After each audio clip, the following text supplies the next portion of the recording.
Vice Chair, and committee members. For the record, my name is Tommy Oakes, and I'm the training supervisor and interim legislative liaison for the Gambling Commission. I'm here testifying in support of House Bill 1132. I want to start off by thanking you, Representative Goodman, Chair, for all the help you provided in getting us here. You saw the need, you listened to us, and you really helped us get here, and I appreciate that very much. And also Representative Rood for co-sponsoring this bill.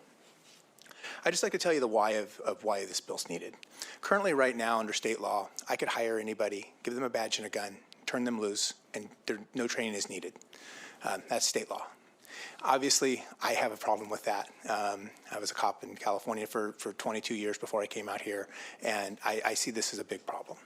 And so when we're talking about the limited law enforcement agencies, we're talking about specifically the Gambling Commission, the State Liquor and Cannabis Board, the Office of Insurance Commissioner, Department of Natural Resources, and State Parks and Recreation.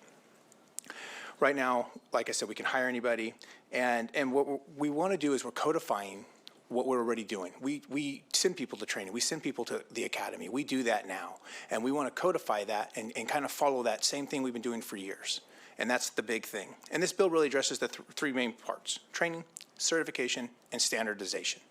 The training part, like I said, we want to go to the academy. We want to go to the eQuiv. We want to do it in a year, not the 6 months as general authority. We bumped it out to a year to try not to impact the academy any more than it already is. And we're going to pay full price for that academy. That's what we're paying now. We want to continue to do that. Certification, we have no certification process. That's what we want to get our officers into. This is going to affect 350 officer positions between the 5 agencies. We think that's a really big deal. And third, the standardization, just getting everybody standardized, having the same training for general authority and limiteds, and in the same certification process, we feel is just a real good thing. Yep. We feel this is intended in the police reform of 2021, which is all law enforcement officers to be trained and held accountable to the same standards. In closing, I'd like to say I was excited about the work with all the limiteds, with CJTC, and with WSGC to get us to this point. And I want to thank you, and any questions, I'm here. Oh, you just violated the no acronym rule with WSGC and CJTC, but I'll excuse you. That's fine. Sorry about that. Brian, please proceed. Thank you, Mr. Chair, members of the committee.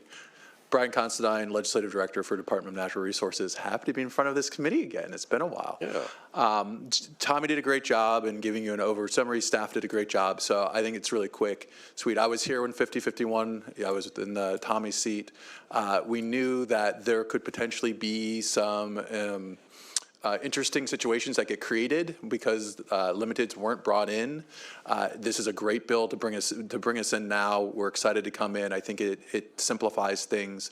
I think there's some complexity now, especially with some bills that are out there that does it apply to us? Does it not apply to us? This will really keep things consistent moving forward and do all of the things that you said, Mr. Chair. I mean, we're already doing this. As Tommy says, this codifies what has been practiced for years. And I think it was really good policy. It's a really good bill, and just ask that you move it forward. Thank you. Thank you. So there was some initial concern at the Criminal Justice Training Commission about the volume of recruits going through because they have limited space. Can you tell me on an annual basis how many recruits from all 5 of these limited law enforcement agencies might be going through the academy? Yes, I can. CJTC did a study last year and found that we average about 20 officers a year going through the academy. 20 from all 5 agencies? From all 5 agencies, right. About 20 over a 3-year period. They went back, yeah, about over a 3-year period. Second guessing the CJTC, I think we can squeeze you in. So and I think for like an agency like ours, a lot of times we're trying to take those retired officers, right? So they're leaving state patrol. Like our new chief is from the state patrol. They're leaving state patrol. They're leaving a sheriff's office. So they've already gone through that, and then they're just going to stay on with us. But yeah, if we're going to have someone go to the academy, it's going to be few and far between. Great.